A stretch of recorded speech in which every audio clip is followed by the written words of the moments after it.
Hello and welcome back to the My First Marathon podcast. My name is Taylor, and today I'm joined by a runner who's been running consistently over the last 2.5 years, and in that time has completed 2 marathons and 5 half marathons.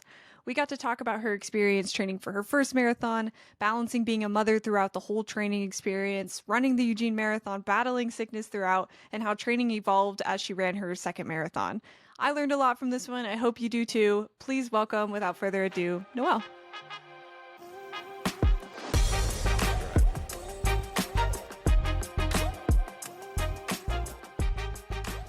Right, Noelle, thank you so much for coming on today. Really appreciate you taking some time out of your day to talk to me. How you doing today? Great, Taylor. Thank you for having me. How are you? Doing good, doing good. So I figured we would just start from the beginning. I know you've been running for the last 2.5 years, but I'm curious, where did your running journey originally start? Originally, I started running back in high school, way back when. I ran cross country and distance track, and then that carried into college, ran for a couple years. Then I just took a long break. I didn't run until 2014 was my first race. It was a half marathon, San Francisco Women's Nike Half Marathon. Ran it with some friends, totally didn't train. It was a really brutal course. San Francisco hills are not easy by any means. So Yeah. I took another break again from running, just kind of sporadically whenever I wanted to feel in shape or whatnot. But I didn't get more consistent with running until pandemic, postpartum. That's when it really started to kick off again. But even then, it was a very slow journey. It wasn't something that happened overnight. It was just literally baby steps along the way. Yeah. Yeah, that's great. So you kind of had two different relationships with running, it sounds like. You had your kind of college and when you were first getting started, and then you had your postpartum, post-pandemic where you were starting to get back into it. So how did your relationship with running really adapt, I guess, between the two? That's a really good question. So it did change. I feel like when I was younger, in high school and college, running was more of a something to do, that social aspect. I wasn't fast enough to be, state champion, but I still had a good amount of umph in my step, if you will. And then it felt sometimes more like a chore too. Back then I didn't really take it seriously. And like with my lack of training during the first half marathon kind of proves that I just wasn't really into it then. I think the click switched postpartum, when I started to finally get excited about, this is something that's my me time. It's not a chore anymore. It's something I actually want to do. And I started to take it more seriously. And then once I started racing, after my race, I would give my son my medals, and seeing him light up, that was just a whole other experience too. So from my first half marathon to my second half marathon, where I actually have somebody who's rooting for me at the finish line, it just it took it to a whole new ballpark, in the sense where I felt like I was running for someone other than myself, and it wasn't a chore anymore. Yeah, yeah, you found your why. It's something that I've Yeah. talked about with a couple people, that you don't just wake up one day and decide I'm gonna go run. Especially in the beginning, it doesn't feel great. So it's Yeah. a weird goal to just wake up and decide you want to do it. But when you have a reason why you want to do it, then everything kind of clicks into place. So that totally makes sense. Yeah, the why is a huge game changer. I feel like later on in life, and just any part of life, it can just start any day. But the why is really nice to focus on. Yeah. Yeah, for sure, for sure. So, signing up for your I guess second half marathon, what was the motivation to do that? Were you just looking for a new goal to hit, or how did that kind of come up? I saw it as a opportunity, as a comeback, if you will. I knew at that point, with where I was in my running, because I'd already done a couple 5K little races locally, that I wanted to see what I had in me. And I thought, if I didn't take it seriously then, and I'm starting to take it seriously now, let's see what I can do. And I just followed online plans for half K training. And I think my PR was 18 minutes. And mind you, that's almost within a decade. So that is a long time. But still, just seeing that huge PR and seeing what I could accomplish with focus and training and taking it seriously, that just got me hooked. I was like, okay, this is starting a fire. I want to see what else we can do. So I think that was a huge point for me, where everything just clicked and turned. And then this competitive bug took over. And the race environments are good for that too. You kind of you get a little bit of confidence because of course you can go out and PR your training runs, but it really means something when you do it. And you get a medal at the end, and you can Yeah. track it and you can post about it. So that's really great. Um, So when did you decide, or I guess what came next after that? So you signed up for your second half marathon, you completed it. Did you jump straight to the marathon distance from there, or what was there anything in between? So that was October 2022. And I had a couple more 5Ks. I think there was one in December I knew I wanted to do locally. And in that December, I just started thinking outside the box. Can I do a bigger distance, which is obviously the full marathon? And I'm friends with a Boston unicorn in my neighborhood, Laura. Cool. She's just amazing. She's a great motivator for me. Talking to her about it, and she said, "Pretty sure you can do it." And I just needed that little bit of confidence from a Boston unicorn to just Yeah. give me that umph of, okay, let's see what we can do. So that December, towards the end of December, I signed up for Eugene Marathon, and I knew my training plan would be about 17 weeks, 18 weeks, give or take. And I just approached it as, let's just see what we can do. Let's just have a couple goals, ABC goals, and try our best. But that's kind of how it started. Okay. All right, cool. So you had a training plan. Was it something that you had kind of put together yourself? Your friend helped you with? How did you come about the training plan you I stuck with? actually just downloaded from, I think, Runner's World, one of their marathon training plans. Mm, I can't remember if it was a 16 one or a 20-week one. And either way, I just kind of took where I was at during that time with my current training and adjusted it. I was at that time only running 4 days a week. And from that to my second marathon was night and day when I increased one more day. So 5-day training versus 4-day training. But that was just something that I tweaked and created myself. But it just helped me keep accountability and a schedule for training. yeah. Yeah. And it seems you mentioned being postpartum in 2020. So you've got, a child in your life now that you're going through this whole thing the second time around. So what was that like taking that into account when you're planning your training block out? Oh man. Oh gosh. Well, mother runners, I give all mother runners, all parent runners kudos, because you're not only trying to figure out your time, your schedule, but this tiny little person or multiple little tiny people's schedules too. So you're trying your best. At the end of the day, everyone's trying their best. Yeah. So for me, trying to figure out when to run was obviously crucial. And I'm a 90%, well, it's a lot less now, but during that time, I was a 90% treadmill runner, and I Mm, would run during naps. That was what helped me mm, train.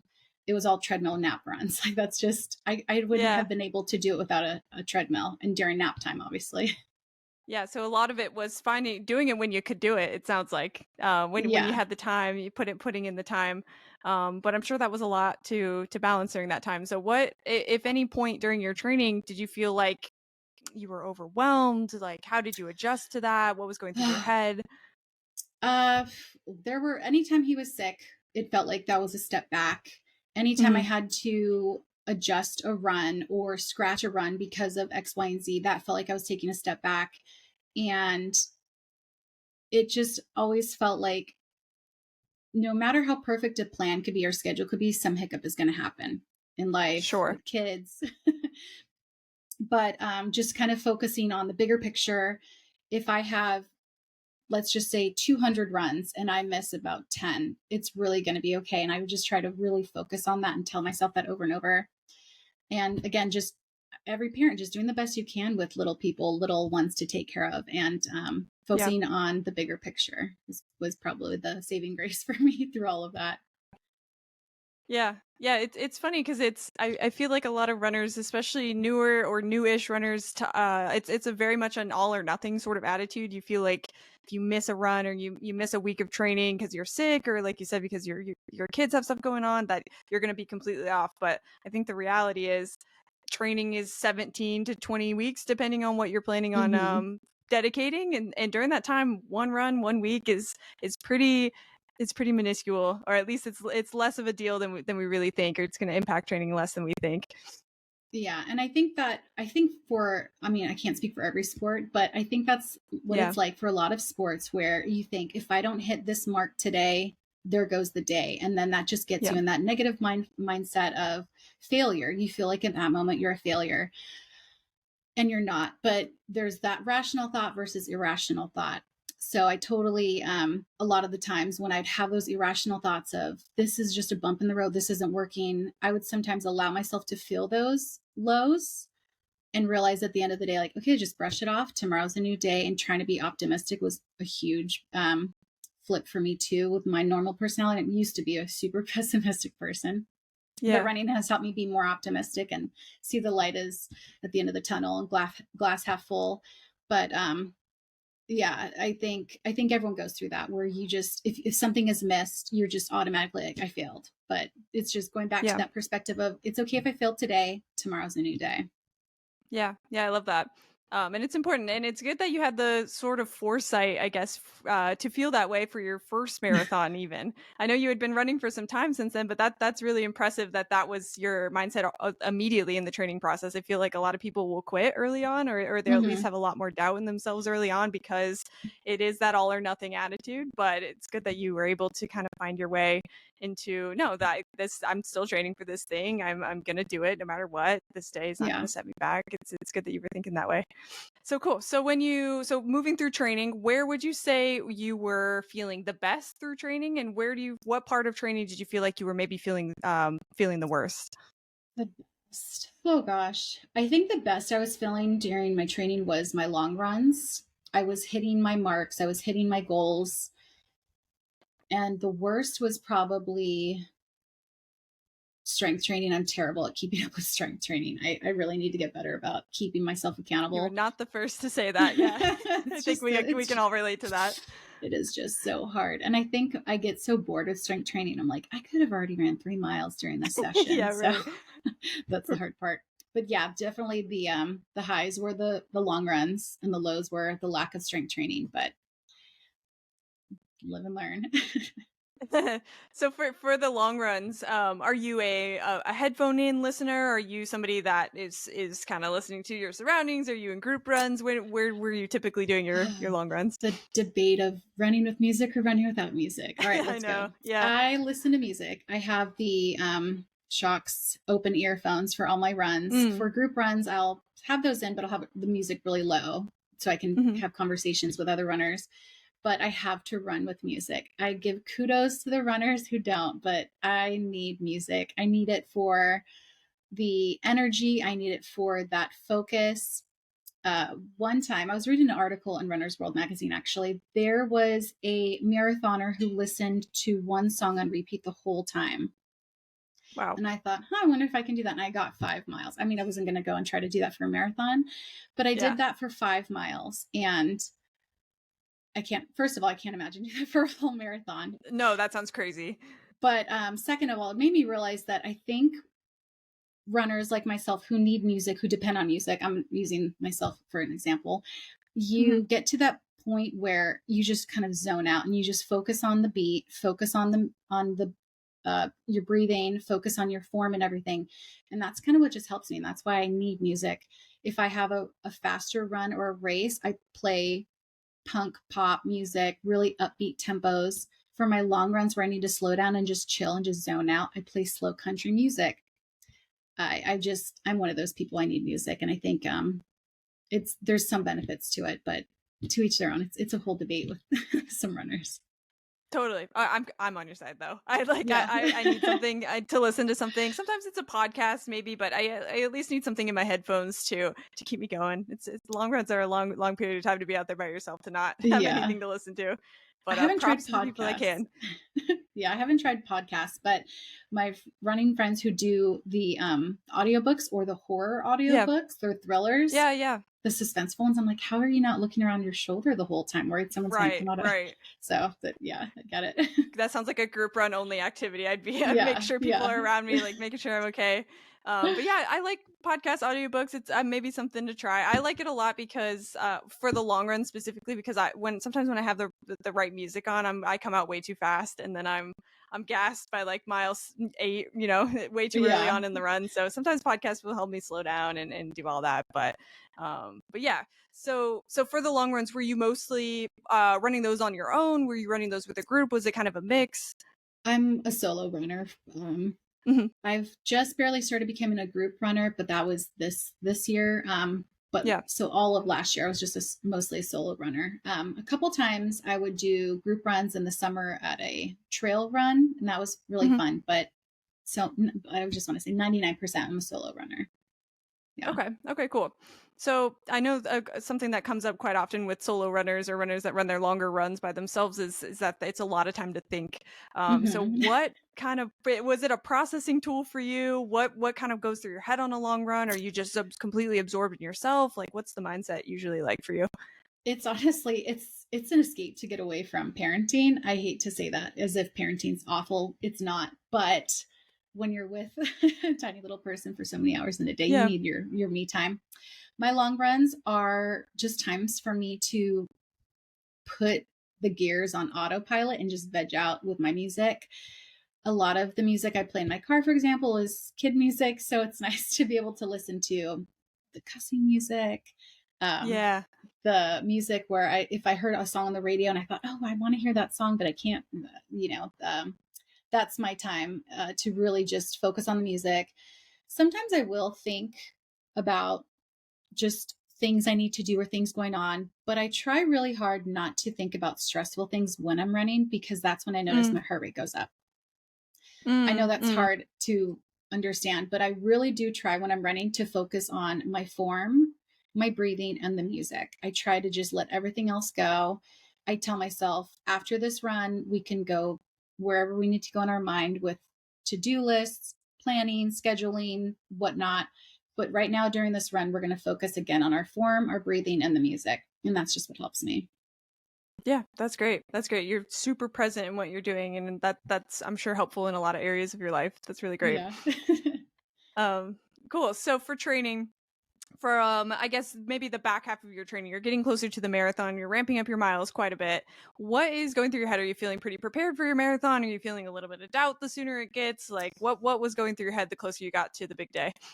I felt pretty confident that I was able to do it because when I was getting closer and I was able to do my first 20-mile run, well, even before that, my first 18-mile, my first 16-mile, just those milestones were so huge to me because I never thought, if you would have asked me a decade ago if I was going to train for a marathon, I would have laughed. But just getting to those Hmm. milestones of each week increasing, those were huge. And my goal during my long runs, I think when I finally got to the half marathon point and up, I realized and I told myself, we're not going to walk during our long runs. And it's no offense to runners who do the walk run method. I started out with that method when I first got into running, but that was, to get to 1 mile, to get to 2 to 3, and so on. But I Sure. knew for my longer distance over a half marathon, I needed to not walk during those times because if I was going to walk during a training session, I didn't want to walk during the race. That was just something that was big for me. I wanted to finish under 5 hours and I wanted to do it without walking. So, all of those long runs. And then when I got to the 20-mile run and I realized I just ran 20 miles like straight, it just feels like, I don't even know how to describe it. Just the best freaking feeling in the world, this huge high. Yeah. Um, you have to just go through it to feel it. I can't even emphasize what it exactly feels like. It's just amazing. Yeah. Yeah. That's it. That's super impressive that you were doing it without walking too. I feel like even people that don't do sort of a walk run strategy at least are taking a quick break to take in fuel or anything like that. So it's really impressive that you were able to go straight through the whole thing. It's hard, and I had to cuss at myself a lot of the times. I remember it was either my 16th mile run or 18th mile run. The last two were hard, and I was cussing myself out. But I just also knew like this is what we need to do to be able to get to that finish line of the marathon. We have to just keep going, and you just keep telling yourself over and over how bad you want it, how you're going to get there, focusing on that, and I think you can probably do it. Yeah, yeah, and visualizing. I mean, I'm kind of maybe just speaking for myself, but visualizing race day too. Thinking about it's going to feel like this on race day times 1,000 because you're going to have emotions and you're going to have Totally. people Yep. around you. So Mm-hmm. just making sure that you're keeping the finish line in sight. Um, cool. So was 20 miles the longest run that you did leading up to your marathon, or did you do anything beyond the 20 miler? No, that was it, 20 miles. I knew because of where my pace was. And just from what I read, I shouldn't have gone over 20 miles with my time at that time. So I kind of Mhm. stuck to the book with that distance. Yeah. Cool. Cool. So once you ran your 20-mile run and you're in your taper period, how long did you do a taper period for? Was it 2 weeks, 3 weeks? I think the taper was, I think it was 3 weeks, if I'm Three remembering weeks. correctly. Yeah, I'm pretty sure because I was following a plan again. I did a 3 week Hmm. taper and it felt like the longest the longest taper of my life. I was definitely Yeah. getting stir crazy. I was getting anxious and just focusing on, okay, when am I going to race? It's almost here. Okay, 7 more days, 5 more days. Yeah, it was a really long taper. I wouldn't do a 3 week taper again. Yeah, it is. It's a lot of time to think, and it's something that's been kind of consuming your life for the last few months. Now, all of a sudden, Yeah, it kind of comes to a halt, and you have to deal with everything else again. But what were you doing during that time to keep yourself focused for the 3 week taper? I was organizing. I was spring cleaning. I was getting rid of a ton of stuff at my house, detailing the Yeah, house, if you will. So I had a lot of time to just focus on that. And I was relaxing and reading. I actually read a couple books during that time too, which was mm, nice because I hadn't had time before with the training. So I yeah. just tried to just not run the best that I could. Yeah, yeah. Did you pick up anything else fitness-wise? Like, did you get back into, strength training during that period? Were you just doing kind of the shorter runs? No, I mean, I would do my shorter runs. I still stuck to a taper schedule, so I'd have a couple runs, but they weren't as intense. I didn't do any speed training. I didn't do strength training. I just started to dial back the mileage to prepare and get ready. So I would Gotcha. have fresh legs for Eugene. Yeah. Cool, cool. And what were the goals that you were going into the marathon with? I feel like everybody's either got a pace goal or you said you wanted to do under 5 hours, but what were really your goals for your first marathon? So for Eugene, my goals were finish under 5 hours and run it without walking. Those were just my very two strict goals for myself. And sometimes if I put a goal out there, I'm very OCD about reaching that goal almost to a stubborn fault.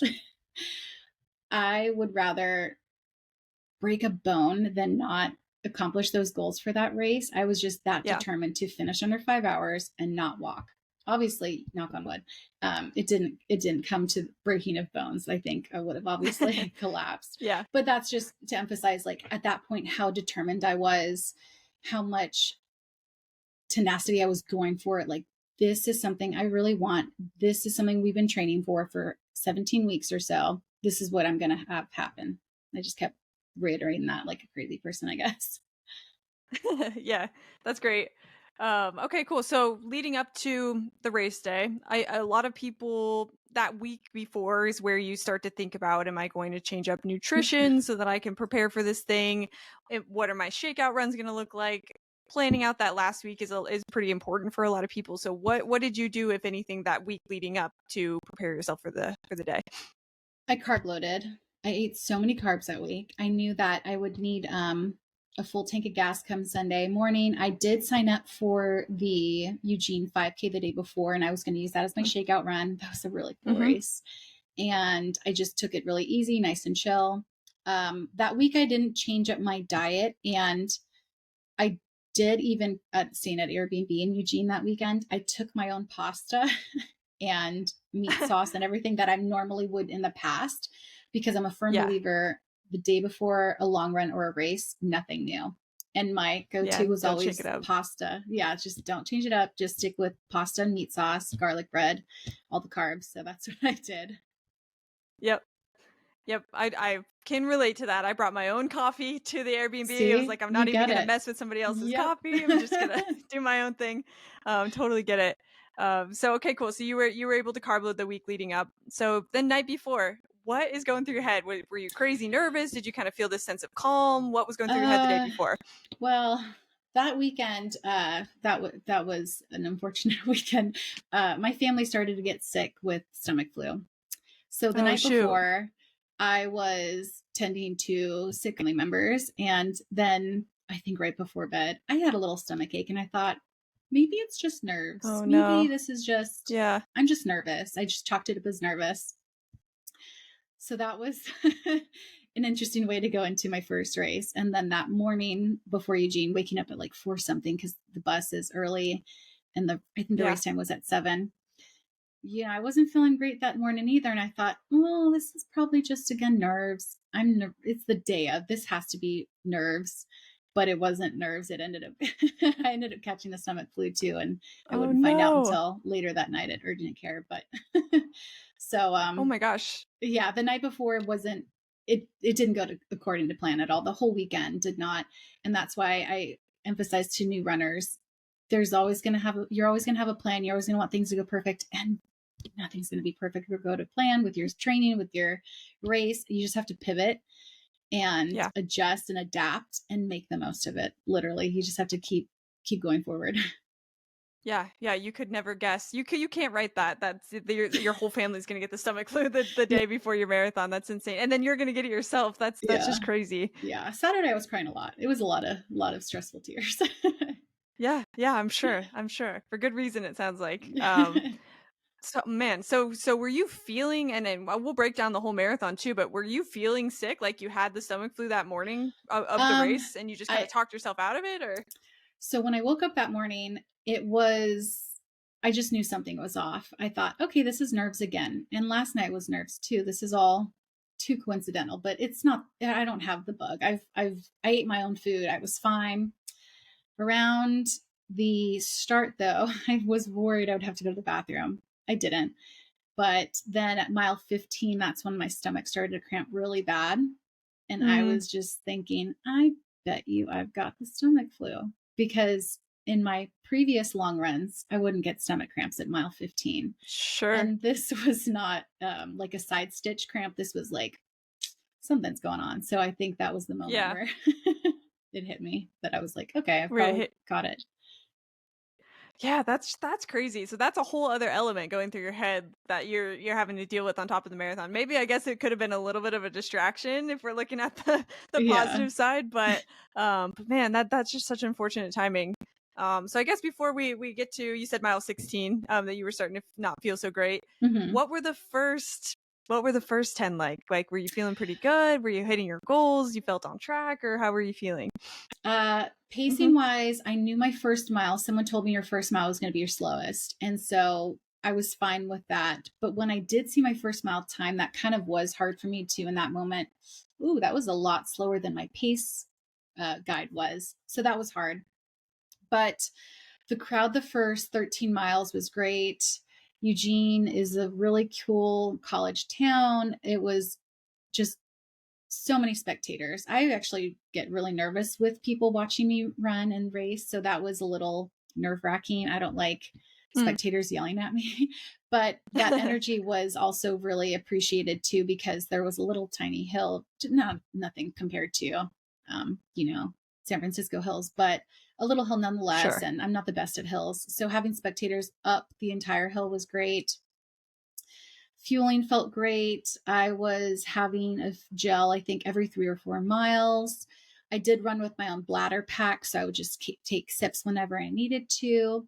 Yeah, the first 13 felt pretty good. I felt like I had found my groove around mile 3 or 4. I can't remember, but it was just slow and steady. I was just starting to chip away, and then everything changed.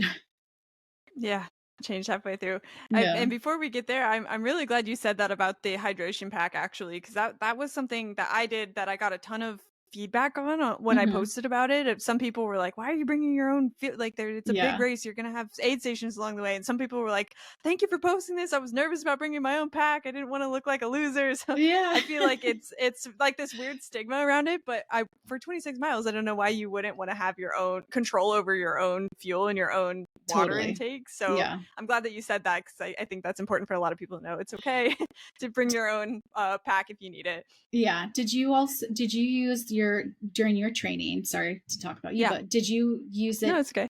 during your long runs to help you, or did you just use it for the race day? I used it for my long runs too, and Okay. that was part of the reason why I wanted to use it on race Yep. days, because I had already been training with it, so it'd throw myself off to not have something on my Correct. weight. But did you do the same thing? Did you train with your pack, or was that a race Yeah. day thing? No, I did. That's when I was doing all of my long runs, I would do my bladder pack, just because where I Yeah. run out in the country, I'm first of all not going to take just a handheld for 16, 18, 20 miles. That's just not enough water.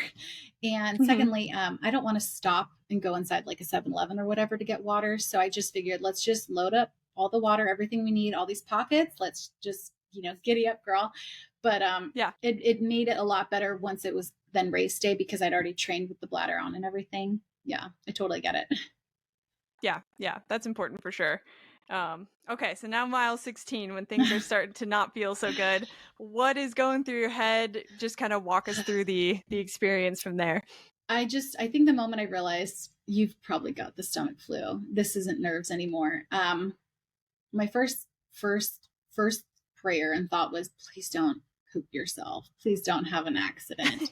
Yeah. Luckily I Yeah. didn't, but I just started to lose energy really quickly. I started to lose not necessarily my focus, but it felt like my thought process wasn't really there because I was so focused on not having stomach issues that I wasn't really enjoying the race at that point. It then Hmm. turned on the other side of the river where there's less spectators, so that was hard because there's not as much crowd support to get you through. I was starting to slow down. I wasn't wanting to eat any of my gels. I was barely sipping water, so it got really hard towards the end. At mile 25, or even before that, when I saw from 20 to 25, I was pushing it and just like one more mile, one more mile. And at mile 25, I almost cried because I thought it was mile 26 and I was like almost there. And it's just like those Oh, that's the people that say, worst. you're almost there. Oh my Yeah. gosh. Yeah. So that was hard. I really, really dug deep that last mile, but it was hard. It was just really hard. I was deteriorating literally right along the course. Yeah. It was rough. Yeah. Yeah. Yeah, that's crazy. That's like I said, a whole nother element to the race that you did not need. Uh, so so through that, I mean, I know you said you break a bone before you didn't finish a race. Did you have any doubt? Was there any DNF thoughts going through your head, or were you like, even if I have to crawl across this finish line, I'm gonna do this Yeah, thing? I never had a DNF moment, and if I had left the course to go to the bathroom, I probably would have had a DNF. Thankfully, it didn't get to that point yet, but I just kept telling myself and cussing myself out for that matter, you are not going to stop. You're not going to stop. You're not going to walk. We can slow it down, but we're absolutely not going to walk. You're going to finish. And at that point, I wasn't so much focused on the 5 hour mark anymore because I at that point didn't think I was going to accomplish that. But the walking part Hmm. and then quitting part, I was just like, absolutely not. We didn't come all this way to quit now. So I really dug deep those last couple miles. It sucked. It was hard. It was Yeah. unbelievably hard. Yeah. So when you crossed the finish line, Oh, not feeling so great, were you able to enjoy it? Was it like a sense of just relief, or I was it a bawled. celebratory feeling? What did it feel like? Yeah, it was just Yeah. all these emotions, all the emotions. I was a marathoner. I had never in my wildest dreams ever thought that I would say that sentence. I'm a marathoner. So that was cool. My family was there, friends were there with signs. It was just an amazing top of the world feeling. That's one of the things I love about racing. It doesn't matter if you're first or last. The moment you cross that finish line and that self accomplishment feeling overwhelms you, that's the best feeling for me. It really is. And I really hope other runners experience that and feel that too, because there's just no other better high, I think, of that runner's high, that feeling of I did that. Nobody else did that for me. I did that. Yeah. I got myself through that impossible feat. And it's amazing. It's an amazing feeling. Like, you know what it feels like. It's Yeah. just, I don't know. It's just amazing, man. I don't know.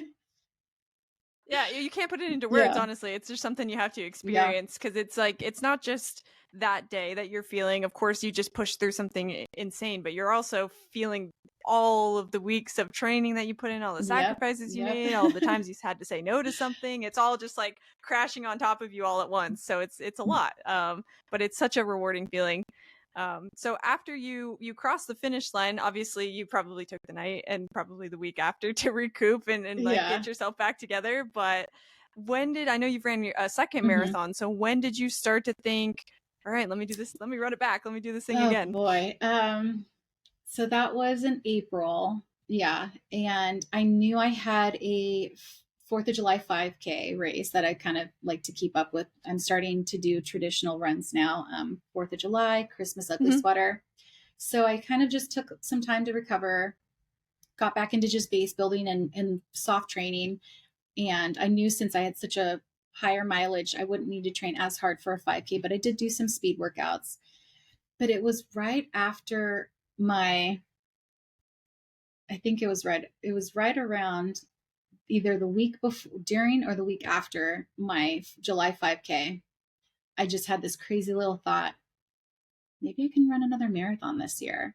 Did a little searching on Google to see what's recommended. How many marathons can someone really run within a year? And I think Mm-hmm. that's so subjective because everybody is different. It could be 2, it could be 3. Some people can do a marathon a month. It just depends on the individual. Yeah. But I thought, yeah, I can do 2 marathons this year. Why not? So I had this crazy, wild idea. I think I'm going to sign up for another marathon and I'm going to get a coach and I'm going to just try to just give it my all this time. And yeah, it was kind of crazy because I think my time frame went from 17 weeks down to 9 weeks from the time it was for my training. So Mm. it was obviously almost half. Yeah. It was extreme. It was short, but that was just the moment where I thought I can do this. I'm that type of runner. If I have that crazy thought of I can do this, I just go with it now. I can't help it. Yeah. It's Yeah. over. You've already talked yourself into Yeah. it at that point. So that's interesting that you got a coach the second time around. So you kind of had both experiences. You got to go through it all on your own, and then you got to go through it with a Correct. coach. So what was it like the second time Ugh, around going through with a night and coach? day. I didn't feel lost. I didn't feel as if I don't know what I'm doing like I did the first time around. And for me, it also helped keep accountability and making sure I had someone who was my biggest cheerleader, my biggest support, somebody who understood everything I was going through and then some because she'd already done so many amazing marathons herself. So that was huge for me. I just needed that guidance of this is where I was at, this is where I want to go, how can I get there? And so that's why I think ultimately a coach was Right. just amazing for me. Yeah. And did your coach? I've heard. I haven't worked with a coach myself, so I'm honestly I'm just curious. But do they write out? I know they write out obviously your training blocks for you. Is it something they're helping with the nutrition side as well, the fuel side as well, helping you with different strategies in that sense? For me, I chose a coach that focused on running only. I know there are coaches out there who do nutrition and running and training. My coach is great, Nicole, Irish runner girl. She helped me create my training plan. She helped me figure out what my paces should be. She helped me just really dial in with what would be best for me, where I was coming from, and where I wanted to go, and obviously within realms of being realistic of where I could go. But the one thing she did Yeah. help me with was my fuel intake during my long runs and my races. I was, for me and my body weight, my BMI, I had them too spread out. So by going from shrinking from taking 3 to 4 miles of gel to 25 minutes was a huge game changer. So that is one thing that she did help me Mm. with, but she's not necessarily a nutritionist, but the fuel I think helps with training nonetheless. Yeah. Yeah. Helped at least with Correct. strategy. And help you dial it in a little bit more. Cool. So the second time around, what do you feel like you learned compared to what you learned the Good first time around? question. Second time around, I really learned the importance of increasing mileage appropriately. So I went from my second time around running 5 days a week versus 4 and increasing it kind of not necessarily the 10% rule each week, but just following the training plan and increasing it at a conservative pace. My coach was great about helping me slow down. The first training cycle for Eugene, I did all of my long runs at goal pace, which is not what you're supposed to do. Mm. So the second time around, she was having me slow down significantly. And I thought, well, wait a second. Why are we slowing down to get faster? That doesn't make sense. It does make sense. It Yeah. totally works. So that was a really humbling and hard experience for me. putting that ego aside, that pride of you, just because you can run an X amount of miles at this pace doesn't mean you should all the time. So really slowing down was a huge um, thing for me, but I'm obviously it paid off. So I'm glad I listened to her and she knows what she's doing. Yeah. Yeah. So, and the second time around, obviously, you still have your family life that you're balancing as well. Did having a coach and being able to work with somebody on schedule and things like that, did that help, or was that still something that was maybe overwhelming, or you were having to fit in? Like, what was that like the second time It around? helped. She's also a mother, so she gets it. She's got a busy schedule with her kids and work. That's So that helpful. was a huge connection for me that my coach is also a mother runner. And a couple times if my kiddo was sick, I would just say, this run just didn't happen. I'm sorry. And it was just one of those pivot moments, like it's going to be okay. A scratched run is not the end of the world. We'll make up for it at the end of, the journey. A couple missed runs because of kids being sick or just kids coming up in general. It's not a big deal. Yeah, so pretty similar, I guess, but this time around you've got another resource, somebody that is also going through something similar to what you're going through with having to balance family and training for this thing. So I'm sure that was helpful to have somebody in your corner Yeah, in that way. definitely helpful. So you said that the second marathon you had a much shorter training period. Obviously, you had a little bit more of a base to work with, so it was okay to shorten training a bit, I'm sure. But did it feel like it was any shorter the second time around, or did it still feel like a long training period to get to the second one? First, I don't recommend training for a marathon in 9 weeks. I highly user discretion for that one because again, I was just that crazy mindset of I can do this. I think the least amount of time should probably be 12 weeks. So just a little disclaimer at the bottom. But what made it feel much harder in that shorter amount of time was that extra running day because I went from 4 to 5. And when I was increasing my mileage and she created the plan for me to run a 20, then an 18, then a 20, that was tough. That was super tough. And on that 18 schedule, I thought, well, what's 2 more miles? So I ended up doing 3 weekends back to back to back with 20-mile runs. That was hard. But I'm also glad that I pushed through that time to do that because it helped, I feel, exponentially come marathon day. And I wasn't as underprepared like I felt during Eugene. I feel like that definitely helped me a lot. Cool. Yeah. So second marathon day rolls around. You said you're feeling a little bit more confident about it. What was different in the strategy on the second go around on race day than the first time? I still kept up with my normal things, pasta the night before, wake up early, little shakeout run the day before. But I think the biggest thing that helped me was I knew where I was running this time. With Eugene, it was just one giant big loop. And I'd never run in Eugene. You can look at a map, but if you don't really know where you're going, for me, that makes me more of a, I guess, a timid runner, especially during a race, because I don't want to get lost. If you're lost during a race, which has happened to me, that's time added to your time. And that's the worst thing for a runner. Yeah. So for Apple Tree Marathon that was in Vancouver, it was 2 13.1 mile loops. And to some people, that's probably not appealing. But for me, it was perfect because I already knew that loop because it was similar to a half marathon loop the previous year. I knew that area already, so it didn't feel unfamiliar. I was able to be comfortable. And I think that halfway mark of, okay, we just did one loop. Let's just do one more big loop. For a lot of my long runs, I do a 4-mile loop. So that loop connection was just kind of autopilot for me. Like one more loop, you can do this, one more loop. And that mentally just helped me. That's interesting. Yeah, because I think a lot of people. Well, I've heard both. Some people like a little bit more of a surprise because it keeps it interesting, keeps you focused. But that's interesting that you felt more comfortable knowing where you were going. Do you feel like it was because you knew where to push yourself and you could strategize a bit more, or what do you feel like contributed to that? I think a little part of it might be just like slight OCD, just no surprises. Let's just stick to what we know. But definitely knowing a course from, okay, at mile 3, there's that little incline. At mile 8, we're going to have a lot of shade, but at mile, 10, 11, 12, it's nothing but direct sunlight, no shade. I think that for me helps with races.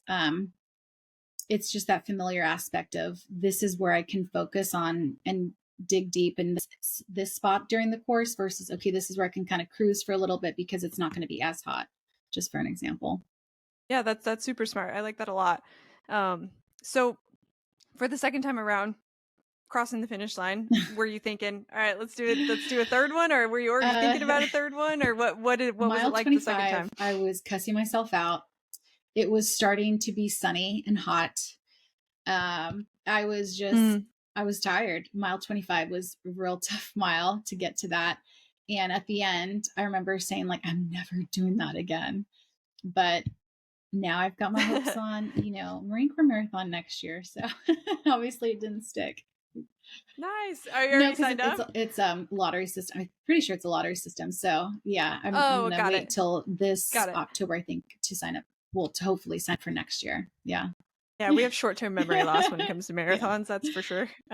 It always feels like you're not going to do another one, and then all of a for sudden you've sure. got It's just two like, on the oh calendar. man, that bug just bites you, and you're um, like, all right, let's see what we can do.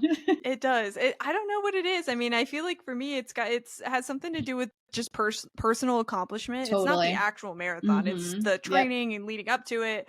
It's the structure of having a goal like that to shoot for. It's just out of reach enough, I feel like, for most people that you do have to dedicate a good amount of time to train for it. Once you have a good base, you could maybe throw in a Yeah. half marathon every once in a while and be fine. But I think it's just something that you can really Yeah. fixate on, for lack of a better way to put it.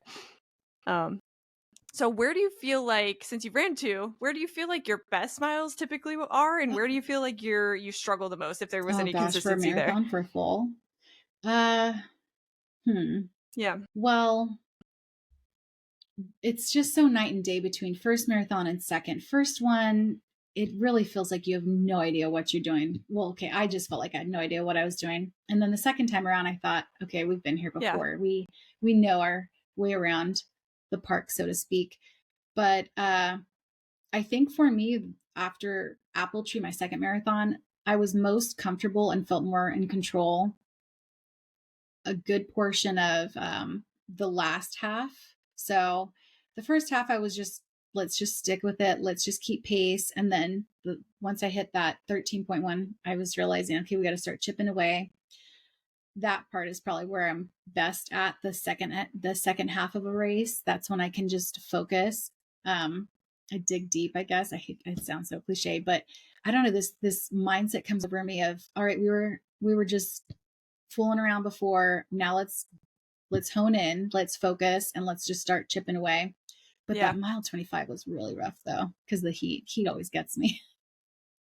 And you're so Yeah. close at the end too. You're like, oh, like this is the longest Yeah. mile of my I love life, is sunny what it days, but I feels hate like. But sunny races. um, yeah, it's brutal for sure. Takes a lot out of you. Mm-hmm. Brings the heart rate up. It just, it makes Yeah. you a little bit more uncomfortable, definitely.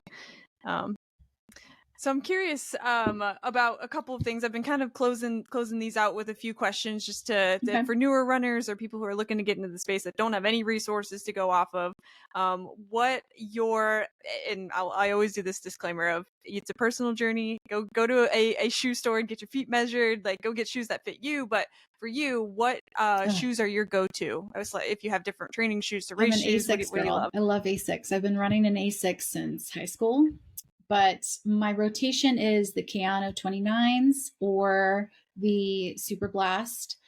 I do have their trail shoes as well that I'll wear sometimes. And then I think I have an older pair of the 28s or 27s Keanu, but those are A6 are what I wear. Super Blast are my favorite, hands down. Yeah. They are on the pricier side because I think they're about 200 a pop. But I can't emphasize, it's a great shoe. They're not plated. They're super thick, and the lightness, they're 8. I think they weight like the 8 grams or whatever, but it's a really light shoe. It's been there for me for my marathons, for my training, my long runs. I'm on my 3rd pair now, and I love that shoe. I can't emphasize that enough. It's a great shoe. Yeah, that Yeah. says something when you're on the 3rd pair. That means that something Yeah. about him's keeping you coming back. Cool. what would you say your go-to is for fuel? Are you a gel? Do you do gels? Do you do I more do something more gels. natural? I What's your do salt go-to? stick tablets, chewable tablets as well. And I do water Mm, or noon endurance water. It just depends on what I'm doing for that run or that training session.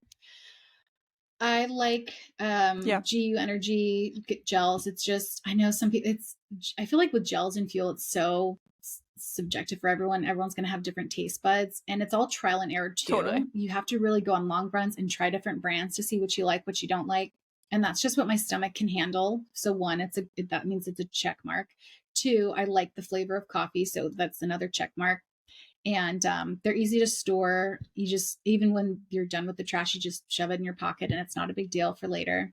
That's definitely my fuel Yeah. of choice. Cool. Cool. That's good to know. Yeah, and like you said, it's so individual, but I think it's good to just know what your options are out there. I've had guests say anything from like dried fruit Yeah. to goos to bananas, I so tried peanut it's butter all once, personal. and that was not a good choice. I can't do gummy bear. The Yeah, texture I it's feel like just would throw me off. it just felt like it was just stuck in my mouth, and then it just felt like it was stuck in my esophagus. Just too heavy for me. But I Yeah, know it works for some runners. all the choice for sure. Yeah. And trial and error, like you said, definitely is important.